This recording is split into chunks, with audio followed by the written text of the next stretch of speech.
Wait, first, Jack, I got to ask you: is that a scented candle on the nightstand behind you? Yeah, an Iowa scented candle. Oh my God, we're doing this from Jack Harris's Love Den. It's wonderful. Hello and welcome back to Dodgers Debate. I'm Jack Harris, the LA Times Dodger beat writer, along with our columnists Bill Plaschke and Dylan Hernandez. Plaschke, I have a question for you. Do you remember when Dylan wrote about how Clayton Kershaw still believed in himself earlier this season, and it Yes, spawned a yes. little game from us? Okay, well, good news. Dylan wrote a very similar story this week about how Mookie Betts, I think, still believes in himself, despite some interesting, somewhat depressing, but kind of introspective quotes. So I want to go back to our do you believe or not believe game because I feel like this last week for the Dodgers had a lot of things that could portend to good things down the stretch this season, bad things over the rest of the year. They're kind of at an interesting inflection point to me, and I want to kind of suss out what are we buying, what are we not as they get into the final 2 months here. I'll go back to what I've been saying all along. I think the offense is not what's going to get this team beat. The bullpen is what's going to get beat. And the bullpen is, I know they were great on the road, but they've been terrible the last three games against the Cardinals. And I get the 10 runs in 10 innings or something. They've been not getting a closer to kill them. And it's going to hurt them throughout the rest of the season. And I don't think they have the open arms to compensate for this. So I just think the offense, everybody's worried about Mookie and Shohei and about Teoscar, but it's going to be the bullpen that's going to get them beat. Okay, let's try to take this down like piece by piece here because I think, yeah, there's a lot of different kind of things happening with the team. So let's start with the bullpen because, for what should have been a pretty good last week for the Dodgers coming off the deadline to win a series in Cincinnati, in Tampa Bay, and then come home and have some momentum to lose these two games against the Cardinals the way they did with some, blowing a lead in the ninth inning, giving up runs on Wednesday in the eighth and ninth innings. Like, I think the big question here is, do you believe they find like a ninth inning answer that allows everybody else to get lined up over the rest of the way? Because to this point, whether it's Trinan or Brock Stewart, Michael Kopech's still hurt. Alex Vezina was on the hook on Wednesday. Like they still don't have somebody that you trust at the end of the game, and I think it's making it tougher for them to even get to that point trying to piece it together. They need a closer. They have no closer. They can't win this championship without a closer. It all comes down to that. You're running Brock Stewart out there. You're running these other guys out there. You're running Jack Dreyer out there. You're running kids and people with no experience and struggling pitchers, and it just they needed to make. If you look at all the good teams that got closers, they didn't get a closer. Most baseball fans, unless like your team has Mariano Rivera or Trevor Hoffman, like you usually hate your closer. But when when your team doesn't have a closer, you do realize like the value of that. And I just kind of think, this feels a little like it did in 2020 when Kenley Jansen wasn't Kenley Jansen anymore, and they just kind of had to move things around. Except I'm not really sure, who's Julio Urias in this situation, right? I guess if you have to close out a series, there's always kind of the option of bringing Otani around maybe to close Well, something frankly, out, Dylan, I but hope nobody's Julio Urias. right. Well, Or that role who could that he serve in Oh, that role? that's a who could bad serve analogy. who could serve in that role, and yeah, I don't see it, right? I mean, my guess is that between now and the end of the regular season, we're going to see two, three guys kind of cycle through that.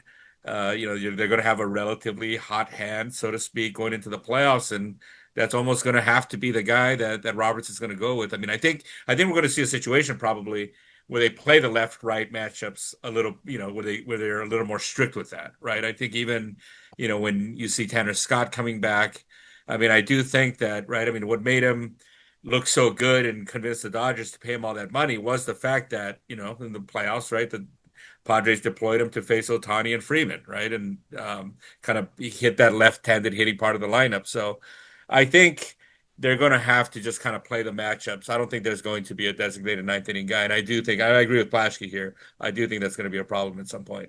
You don't believe in Roki Sasaki coming back and serving in a Julio Urias style role? I mean, here's the thing, right? I think that with Urias, he was very, at least at that stage of his career, still kind of very open to kind of doing, he played the good soldier, right? I mean, and I think at that time wrote a lot about how I felt they were kind of jerking his chain a lot in terms of sending him up and down. Is he starter? Is he a reliever? Like, what are they doing with him? But he took it very gracefully at that time, and I think I'm not so sure that Sasaki. I guess if they come to him, I mean, maybe, but like, I think in his mind, he's like set as a starter, right? I mean, in his mind, he showed up talking about Cy Young awards. I'm not so sure, a detour to the bullpen is kind of part of his plans here, and if he's not 100% bought into it, I think there's also kind of the risk that it just won't go well either. Then this will dovetail into my next question, which is for all the worries in the bullpen, I think the strength of this team is going to have to be the rotation the rest of the way, which brings up the question of like, can you get to the finish line with an intact rotation? Can you get there? Because I think if they can't, then this is going to become a much harder problem. So, like, do you believe that they'll have four guys and you can define them kind of however you want, but like four starting pitchers that you trust to be healthy and pitching well come the end of the season? I don't, and I've just because again, right, the best indicator of future injuries is past injuries. This is not like the most durable of groups. I mean, now that said, they have to kind of bet on that almost now, right? And I think what's going to be kind of interesting too is, because of kind of the shortage of maybe viable options in the bullpen, you might have, Roberts is going to be in situations, I think, where it's going to be okay, where maybe a year ago he would have taken a guy out. Do you push a starter to get an extra out, right? Especially if the Padres kind of hang around in this division race. I mean, they're going to play the Padres twice, right, in the next couple of weeks here. If God forbid if they're chasing them, and then right, I think that could just kind of add again to that injury risk. I mean, all right. So what's your playoff rotation right now? Yamamoto, Yamamoto, Glasnow, Snell, Snell, Otani. Otani. Yeah, I mean, I might look at Otani going that game too. Depending on kind of how the off days line up. I mean, I would kind of like the idea. I mean, I don't know, man. He looks like the best pitcher on the I'd Snap League almost right have him now. go game one and see Yeah, I game two mean, Yeah, I would right. If too. it if it five. was if it wasn't for, well, I think maybe with the way the They have the off extra days, off day this year between game right? one and two. Yeah. Oh yeah. In that case, yeah, we'll start on game Otani one then. thrives in those high Yeah. drama situations. Yeah, I mean, the stuff is also just nasty right now, right? I mean, I don't know, and maybe it's just because he's going shorter innings, but I don't know if I've ever seen him this good. I mean, it's been a while, I think, right? Maybe the second half of 22 I thought was really, really good. Or 21 maybe, was it? 22. 21. 21, 22. Yeah. Second half of one of those years was just I, tremendous, but I believe in this rotation, and I think in part because Otani, and like he's still not going to have that many innings on his arm by the time you get to the end of the year with the way they're handling him now. And outside of the cramping episode, like it has looked really good as a pitcher. I think Blake Snell, you know, had some preseason shoulder troubles. It never got that serious. They've given him more than enough time to just reset it and almost start his season over. And this is somebody who, as I pointed out before, like came back from, now granted it wasn't an arm injury last year, but came back from an early season injury and then was the best pitcher in baseball over the final 2 months of the season. Uh, I think, Yoshinobu Yamamoto's as good a bet as anybody to kind of get through the rest of this year, just given what he's done so far. And then Tyler Glasnow, I thought it was really important that he bounced back with the kind of start he had on Monday after coming unglued a little bit in his previous outing in Cincinnati. And for as untrustworthy as he's been his first year and a half with the Dodgers, it does seem like you're getting a slightly different version of this guy right now. And to be fair, like he made 22 starts last year. He did get through a big chunk of the season healthy until the end. This year, if you're like I think with him and Snell, it's almost the reverse. It's like they had their injuries early, but it's allowed them now to where they're only going to really have to be pitching max effort or whatever for a 2 month span at the end of the year, a 2.5 month span going into October. So I like where this group is at. I like the fact that Roki Sasaki could be some insurance down the road. I think Clayton Kershaw is pitching at a point where if you have to use him even for a couple innings in a postseason environment, like it's not as scary as it probably would have been the last couple years. Emmett Sheehan's been okay. So I like the depth that they have in the rotation. And I think to your point, Dylan, like if there's one thing that can help the bullpen, it's the fact that unlike last year when they needed 5 or 6 innings out of the pen in a lot of their playoff games, you're not going to need that much down the stretch. Now you still need to figure out who you trust down there, but I think this starting rotation gives them a very different kind of foundation to build on than last year's team, and probably helps cover for some of the things we can talk about next. But in the lineup, as you start looking at how can you piece together 11 wins in October, or even get the position you want to be. Or you all still hold your breath about Glass now? I hold my breath about him. I just don't. I'm waiting.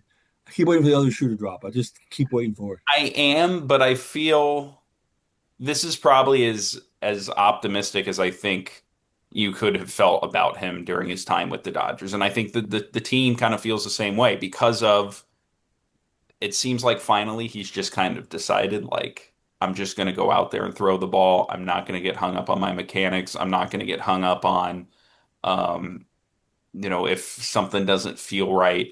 Even that game in Cincinnati when he struggled, like I cast the line out there like, well, hey, was it just because of the humidity and the conditions and that got you out of your rhythm? He's like, nope, I wasn't executing pitches the way I need to today and I got to fix it. And then he came back and he did, and he made a lot of in-game adjustments after some shaky innings early against the Cardinals to go, what, 7 innings in that game. It means maybe he's learned to say the right thing, right? But the reality was the conditions changed.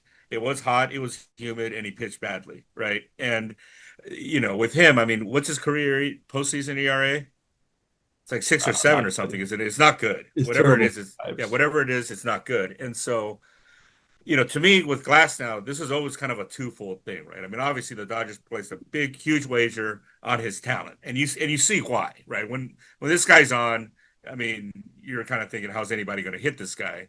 It's just that sometimes when the condition changes, you kind of wonder, right? I mean, I don't know, he's not Otani, just put it that way, right? I don't want to cast aspersions on Hey, the guy hey, because he wilted in the conditions too. he did. You're right. He can't remember anything. I think the difference here is like Tyler Glasnow, somebody who wouldn't even say the right things in the past and would kind of Right, like right. outwardly get hung up. And the fact that he's, based on what he's saying and what people around the team are feeling, like it does seem like there's some difference right now. And probably just down to the fact of like he recognizes like he just hasn't pitched enough, and that's the thing he's got to do the most right now is just try to stay healthy. Okay, I apologize to Tyler Glass now because It's only five his seven. 5.7 too. I'm still worried about they're going to run out a Kershaw, MSG, and piggyback or something. I see But that. even those guys right now are more insurance. I like Sheehan. I don't know. I kind of think I would trust him in that. I just always think the universe just kind of conspires for the season to end with Kershaw on the mound somehow. Well, it could. I mean, it very easily could. A couple injuries, he's going to be, and the way he's pitching, like, it's going to be hard to convince yourself of, somebody else. Maybe he closes out the World Series this time. The last two World That I Championships were closed out by starting pitchers. So Yeah, and Bueller thought, right? Bueller said he was thinking, what would Kershaw do in this situation? I'm going to run out to the bullpen. So maybe the real guy will I, do it this I, time. I think the shortest odds there are still on Otani to close out a World Series game. Yeah, Yes, a yeah. clincher. Yeah. Okay, on the offensive side, let's get to Dylan's brilliant column this week. Plaschke, do you believe that Mookie Betts is gonna get his what was Mookie's analogy? His superpowers back, like the people in Space Jam. well, he was saying only God knows, right? What Well, is that was the original. Okay, so Mookie ran a 0 for 22 hitless streak. We talked to him in Tampa Bay at the end of that Rays series on Sunday. He said it's up to God now, and he's kind of been doing this for the last couple weeks, where he just is deflecting these questions about how much he's been struggling. So then Dylan tried to peel him back a little bit more this week and was like, "Well, come on, like I'm guessing you're not, praying every night, literally or something, but." Yeah, I think, if you read Dylan's column, it's a reflection of a guy who is down and is struggling and doesn't know the answers, but also hasn't given up all hope that he'll, find something over the final 2 months and be somewhere near his normal self by the time the team gets to But October. now, Dylan, in that column, did Mookie speak only to you? Yes, yeah. You should have. I think you should have put that in there. You should have put told the times or something. You should have put I that. mean, I said that I went to him and I told him, because what I told Dylan, him was, Dylan tried to squeeze in a line about how he's been saying on this show he still believes in Mookie. well, and I was telling him, I read your quotes in the paper, and I go like, I don't know if you this was the intention, but they sounded depressing. And he tells me, I don't know if you've been watching it all, but it is depressing. That's But great. the Good thing job. is, the thing is, kind of one thing that I brought up was that I told them like, when you are talking right now and you kind of say like, I don't know, or, only God knows, whatever, it kind of sounds like you're out of answers, right? And I told them, my guess is that you're just going there because you don't want to talk to us about this stuff, right? You don't want to, you are working on something specific. You do still have ideas of like what you can adjust, and you are actually working on those things, but you just don't want to talk to us about that. And he's like, yeah, like he goes like, no offense to you guys, but these things are just so like minute that like you wouldn't understand. It's kind of pointless to talk about. Um, and so the guys out there, he's still working. What was kind of interesting though was how he brought up. He kind of reframed, I think, the way we look at this slump. I think we were looking at this as this is like a year-long thing. And he kind of brought up the point, I haven't quite been the same since I came back from the hand injury last year, and now he kind of quickly, again, I can only go off what he told me. He obviously tried to kind of back off that a little bit in terms of, he said he was talking more about the time rather than what the actual broken hand did to him. He's saying, obviously like, no, like I'm fine now. My grip strength is, even stronger than it was in spring training than it was the year before. But the way it is in baseball too, right? I mean, you're not supposed to, even if your arm's like falling off, you're not supposed to make excuses. So that does lead me to wonder a little bit, did something kind of happen there that that maybe altered his mechanics a little bit? Well, here's what I'll say about all that. I think this is going to sound radical, but it doesn't matter with Mookie. Their offense is so good, it doesn't matter. Freddie will be there. Trey will be there. Teo was there this week. Will Smith is there every day. It doesn't. Mookie can afford to throw like this. It's not going to kill their title chances. He's a great guy. It's a great compelling story, and it's interesting to watch. It doesn't matter, in my opinion. Mm, I don't know. I mean, Yeah, you look at especially in the postseason. Now, granted, a lot of this happened without Otani, and then last year they did have Otani. But Mookie Betts' two good postseasons with the Dodgers are 2020 and 2024. 2020, maybe not as statistically as good, but just all the little things he did was probably outside of Corey Seager, the most important player in that playoff run. And then last year, he was the best hitter that on the team over the entirety of the playoffs. And after those first two games in San Diego, when I think it's worth remembering with Mookie, like Dylan pointed out, he wasn't the same the second half of last season. He was especially bad the last 2.5 weeks going into the playoffs. He starts 0 for 2 or with two hitless games in that NLDS, which stretches his postseason hitless streak to whatever it was going back to 2021. And then he turns it on, and the Dodgers are good again. And in those other years, in 21, 22, 23, he went missing, and the rest of the lineup just didn't look the same. Now, again, this is a different team. They have Otani, but I still think that, especially if you're going to have Mookie Betts sitting at the top of the lineup, you're going to need him to be productive. You don't need him to be an MVP caliber player, but you need him to be someone who's going up there and taking competitive at bats and helping make things happen. And I do think that's possible. I mean, Dylan talked to him, and then he got 3 hits later that night. That was great.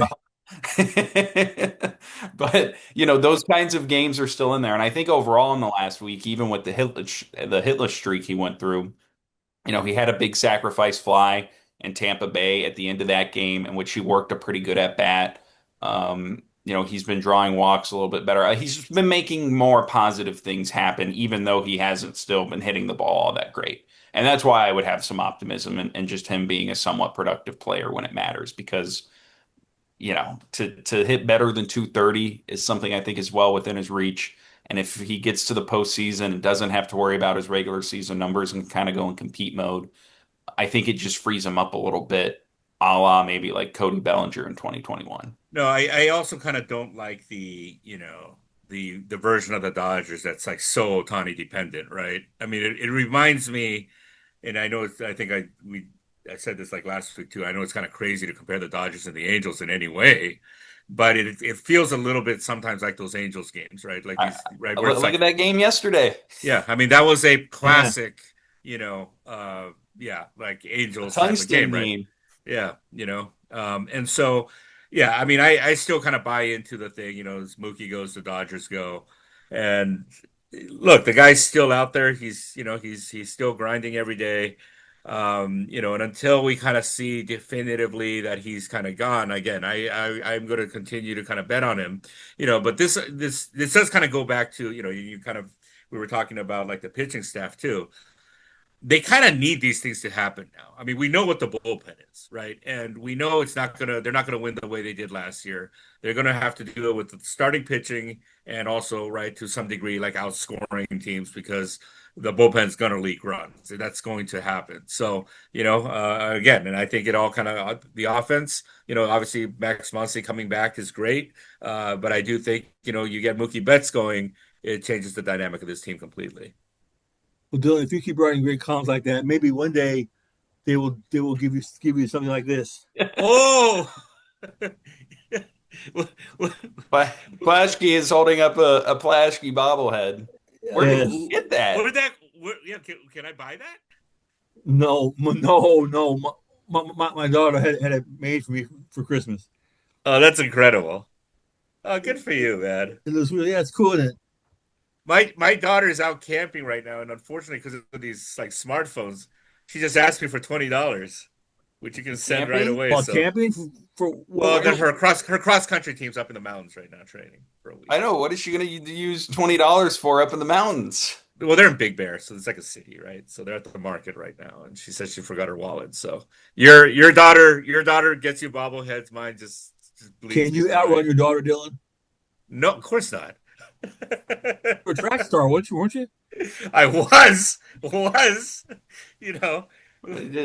He was the track star who was just because not many people wanted to run track at his high Yeah, school. that's true. I was the fastest kid on a really bad team. Does she have Apple Pay Yeah, on her yeah, yeah, phone? right. Yeah, that thing, Apple Pay is like the worst thing ever because your kids will be out. You're lucky, Flash, that you miss this era because they can ask for money whenever now. It doesn't matter where you are, they can get money from you. You think, right? You're at work. My kids can't ask me for money. They can now. I'm so bad at computers. I had a total computer meltdown. I went to the Hollywood Bowl to see Jesus Christ Superstar on Sunday. It was great, but I panicked. I couldn't get my tickets on my phone when I got to the front of the line. Everybody's going crazy. I'm panicking. I can't figure out how to do it. It was a nightmare. I wish I had regular paper tickets. I'm dying. I'm dying. This electronic crap. You didn't play the Bill Plaschke card? Hey guys, I'm Bill No, Plaschke. Don't Hey, be mad at look, me. I have a bobblehead. no. I couldn't. I played the old man. His laws be patient with the old man card. Maybe I'll ask Dylan for money this week. Can you say no to me? So I don't know. Where are you on this, Jack? Do you believe in Mookie? We're Well, going back to Mookie. Sorry, we weren't done well, with you, we well, weren't done with the because you, baseball conversation. yeah, because you said, well, I'm just kind of curious because you said he could do better than hit 230, which Yeah, to me doesn't mean that Mookie. that's Well, what I I'm mean, comfortable. That's what I'm comfortable committing to. That he well, can. there's a lot of space between like 230 and like 300. I think it is. I think he will be in a place where more of his at bats in the playoffs will be okay. That was a net positive as opposed to hitting pop ups with the bases loaded or grounding into double plays or all the other stuff he has been. Is he going to hit 320 and like 6 home runs in October? No. But could he hit 270 and drive in a couple important runs? Sure. And I think that would be enough. The offense is going to be fine. It's going to be fine. It's going to come down to the bullpen, and that's what's going to get him beat. And also, I'm concerned they could lose home field advantage. Yeah. I mean, they could lose the division. That He would might have to kill play in him. the first round. Well, here, Yeah. this will be our last question as a little nugget for everyone who stuck through the Apple Pay conversation. Can the Padres really win the division? Are either you? I'm not saying they will, but is that something you look? I mean, we saw them actually push the Dodgers last year.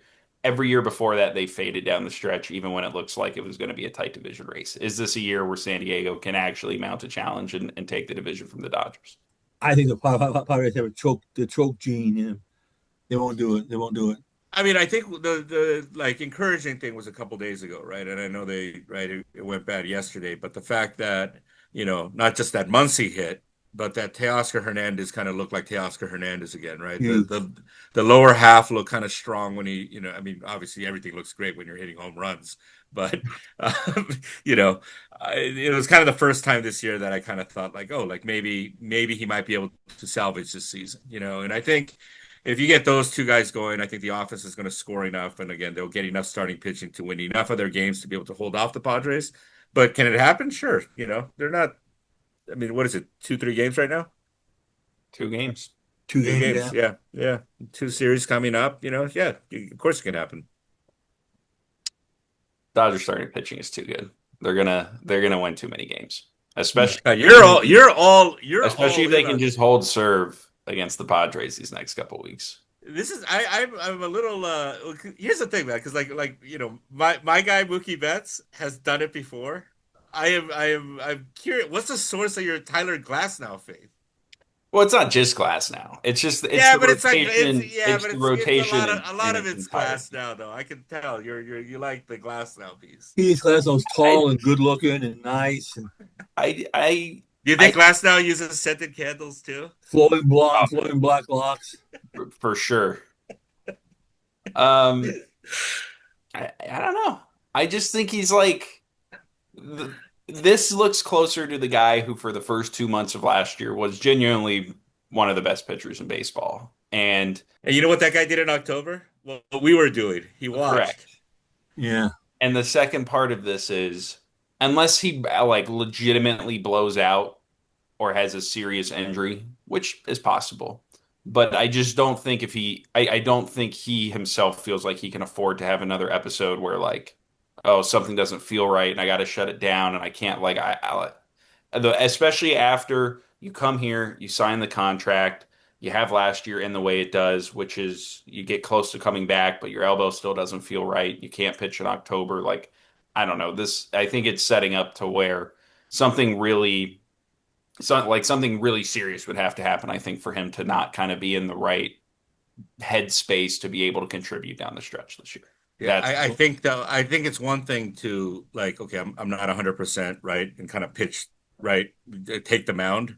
I think it's a whole different thing to actually be on the mound and have something wrong and still throw pitches with conviction in the type of air, right? To kind of have almost like courage to kind of throw those pitches, knowing that if you miss by a little bit, the other team might make you pay.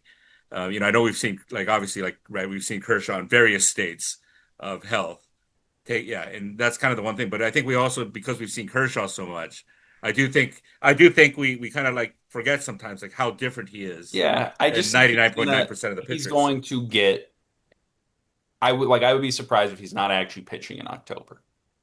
And if you have him, even if he's not great, it's going to help because you're also going to have two or three other really good guys, and you're not going to be in a place where, again, you're crossing your fingers that Walker Buehler can reverse a 6 ERA or something like that in the regular season. And that is a fundamentally different place to be. But I think you're being suckered into it. I would be suckered. I'm not buying Tyler Glasnow stock yet. I think it's right It's now. not just, but it's the whole rotation. It's the Still a fact that sucker bet. like, I think Yeah, as of right now, it's you feel better betting on each of these guys individually than not, and even if some of them don't pan out yeah. or I don't pan. know, man. I think you're like a Bernie Madoff investor, Jack. Yeah. Oh, look at those great returns. I'm gonna sink all my money into that. Well, if he starts struggling, we'll just send Dylan to go write a column about how you got to believe in Tyler And Glasnow. Well, Dylan, next time I'm say not. they No, no. told you But I'm exclusively. not, I'm not going to do that with Tyler Glasnow because I don't believe. Like I believe in Mookie. I'll do that for Mookie. I'm not doing that for Tyler Glasnow. Okay, well, we'll be back next week. There'll be a lot to talk about next week. Sorry to There's say, series coming. we'll come back next week. Sorry to say. See ya. Goodbye, Plaschke and his bobblehead.